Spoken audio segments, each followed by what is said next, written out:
আসসালামু আলাইকুম। আমি লাবণী কিচেন বিডিতে সবাইকে স্বাগতম। আশা করি আল্লাহর রহমতে সবাই সুস্থ ও সুন্দর আছেন।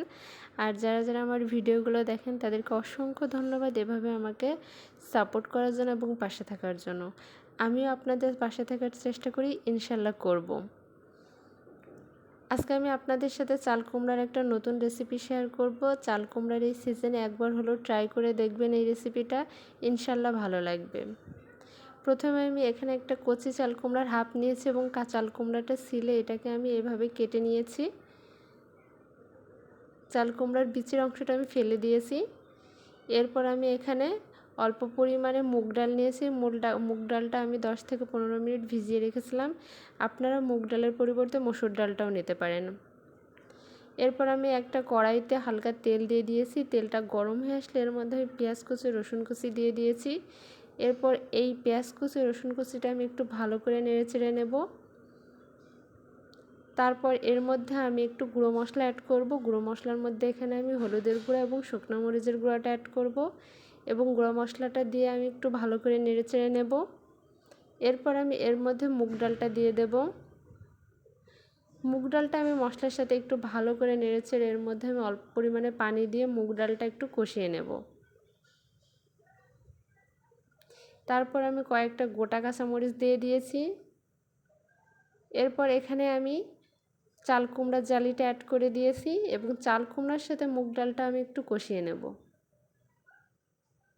এরপর আমি এখানে ঢাকনা দিয়ে কিছুক্ষণ রান্না করে নেব এবং পরিমাণ মতো লবণ দিয়ে দেব।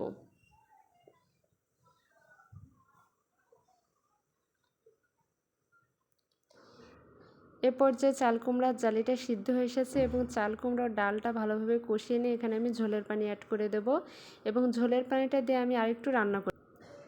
এবার আমি একটা ডিম ভেজে নেব, কারণ চাল কুমড়ার জালি ও মুগ ডাল দিয়ে রান্নাটা করার পর আমি এখানে একটা ডিম অ্যাড করব। ডিমটা দিলে টেস্টটা অনেক ভালো আসবে, এজন্য আমি এখানে একটা ডিম ভেজে নিয়েছি। এবার আমি একটা ফোড়ন তৈরি করে নেব। ফোড়নের জন্য আমি একটা গোটা শুকনো মরিচ দিয়েছি এবং পেঁয়াজ কুচি, রসুন কুচি দিয়েছি। পেঁয়াজ কুচি, রসুন কুচি হালকা ভাজা হয়ে আসলে আমি এখানে গোটা জিরে দিয়ে দেব এবং জিরেটা দিয়ে একটু ভালো করে ভেজে আমি এখানে ফোড়নটা দিয়ে দেব। ফোড়নটা দেওয়ার পর কিছু সময় আমি রান্না করব।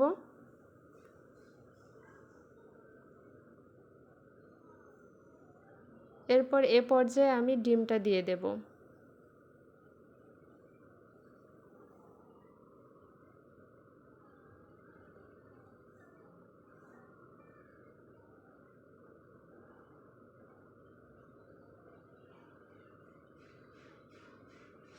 এ পর্যায়ে আমার রান্নাটা হয়ে এসেছে। এখানে আমি কয়েক রকমের মশলা ভাজা গুঁড়াটা দিয়ে দেব, এতে করে তরকারির টেস্টটা অনেক ভালো আসবে। মাশাআল্লাহ, আমার তরকারিটা খেতে অনেক সুস্বাদু হয়েছিল। অবশ্যই আপনারা ভালো লাগলে এভাবে একবার ট্রাই করে দেখবেন। আশা করি আপনাদের ভালো লাগবে। আর আমার ভিডিওটা ভালো লাগলে অবশ্যই আমাকে সাপোর্ট দিবেন এবং আমার রান্নাটা কেমন হয়েছে সবাই কমেন্ট করে জানাবেন। সবাইকে অসংখ্য ধন্যবাদ।